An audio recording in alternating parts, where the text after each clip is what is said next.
Salut les amis, c'est Rita et soyez les bienvenus à cette 9e vidéo de la série Connais-toi toi-même grâce à l'Ayurveda.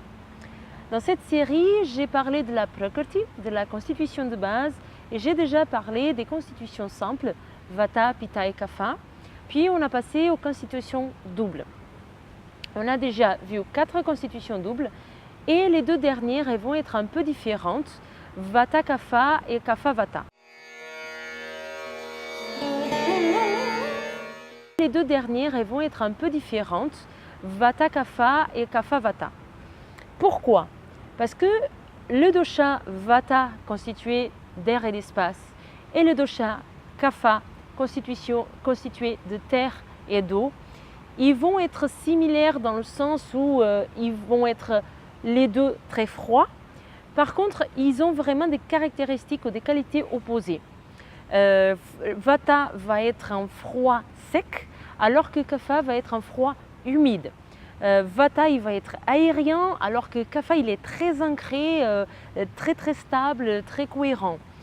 Vata il va être agité, mobile, il va être vraiment rapide, et Kapha va être tout l'opposé, donc c'est la lenteur, le calme, toutes ces choses-là qui prédominent. Donc alors que dans les autres constitutions doubles, on retrouvait une espèce de physique et mentale qui était caractéristique d'une constitution particulière, là, ces 2 dernières constitutions, Vata Kapha et Kapha Vata, ils vont être dominées par une alternance. Une alternance de caractéristiques Vata et une alternance de caractéristiques Kapha. Alors, dans cette présente vidéo, je vais vous parler de la constitution Vata Kapha.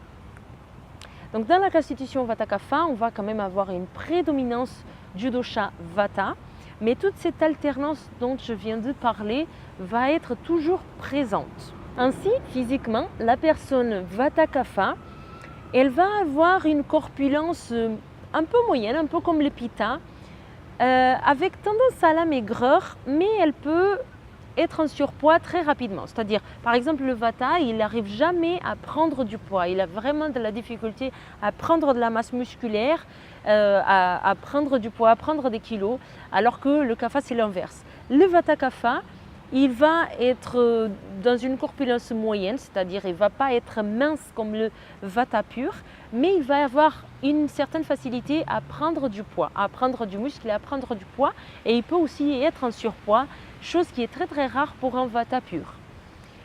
Aussi au niveau de la peau, le Vata Kapha, il sera dominé par la sécheresse. Par contre, même si la peau elle va avoir tendance à être sec, on va retrouver du gras sur les cheveux, par exemple, au niveau de la racine.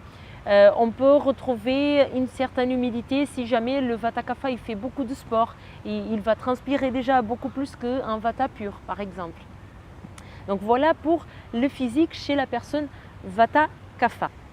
Au niveau de l'appétit, de la faim du Vata Kapha, on va retrouver vraiment cette alternance. C'est-à-dire le Vata, il a toujours tendance à sauter des repas ou à faire un peu ce qu'il a envie. Un coup, il prend le petit déjeuner, un coup, il ne prend pas. Donc chez le Vata Kapha, on va vraiment retrouver ça. Mais ça va lui poser moins de problèmes que s'il était un Vata pur. Parce que derrière, il y a la stabilité du dosha Kapha qui va lui permettre de, s'il saute un repas, exceptionnellement, ça ne va pas vraiment le poser de soucis.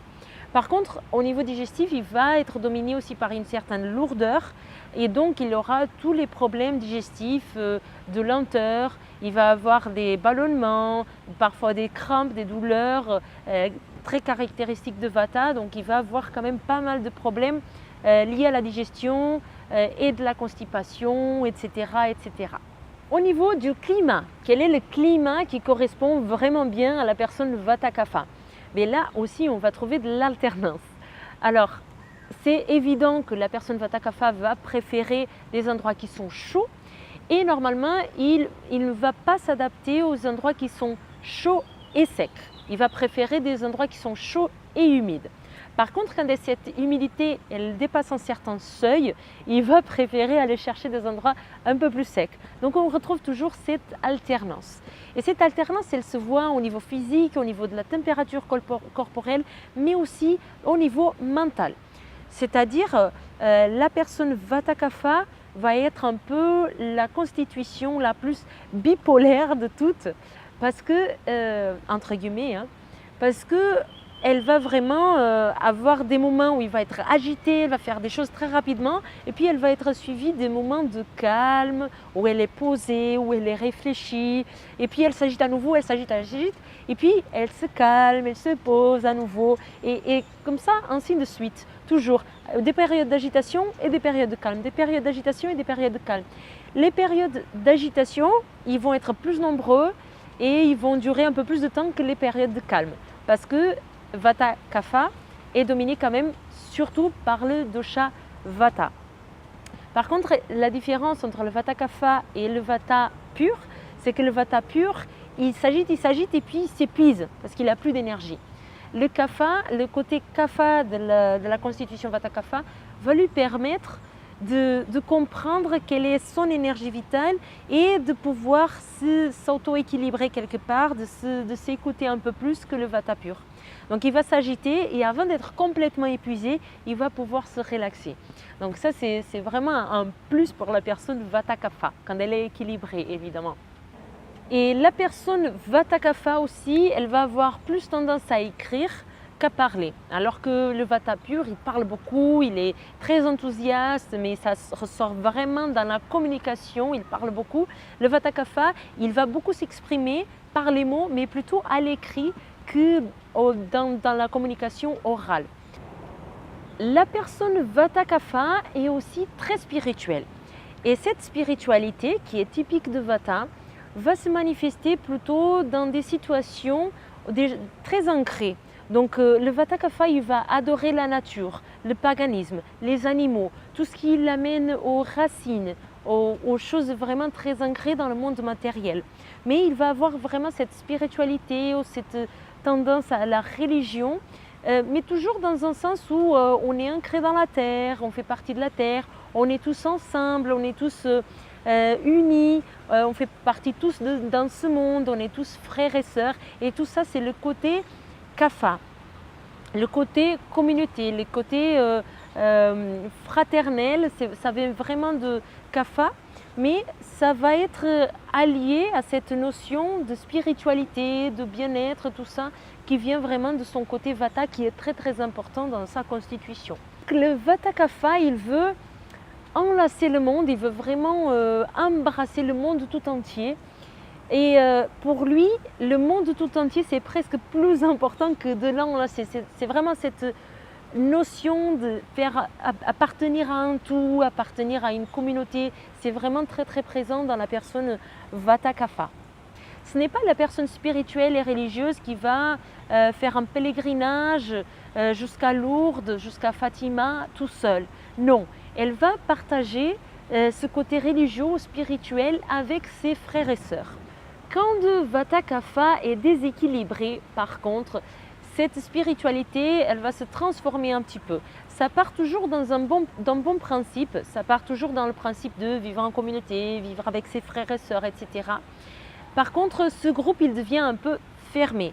C'est-à-dire, si on n'est pas parti, si on ne fait pas partie de ce groupe, qui on ne partage pas les mêmes idéaux dans la vie, si on ne partage pas les mêmes tâches, que ce soit religieux ou pas, hein, parce que ça peut être juste une communauté ou un groupe où on travaille ensemble avec le même but.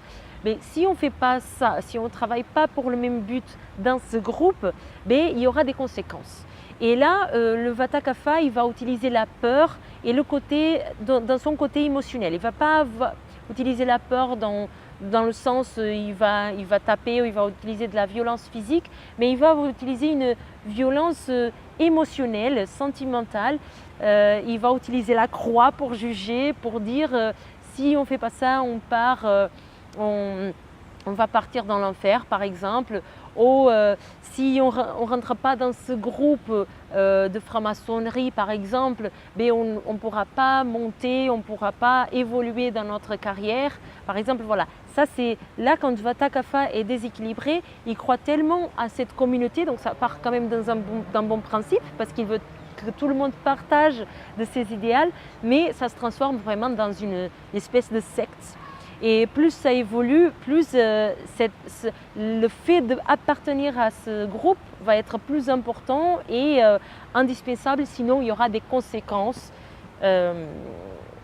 surtout au niveau émotionnel.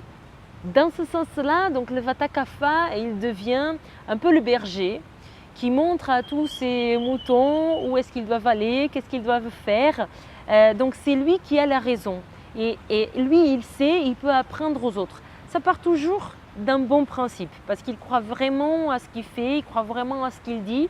Ce n'est pas dans un sens de manipuler les autres, mais il est trop paternaliste. Voilà. Voilà pour la personne Vata Kapha, quand elle est équilibrée, quand elle est déséquilibrée, à quoi elle correspond au niveau physique et au niveau mental et quelle est la température où elle sera le plus à l'aise. J'espère que ça a été assez clair pour vous. Je vous invite à vous abonner à ma chaîne ou à me mettre un pouce si vous avez aimé cette vidéo. Et je vous invite à faire le test pour connaître votre constitution de base qui est ci-dessous la vidéo. Et en attendant, je vous dis à la prochaine vidéo. Merci.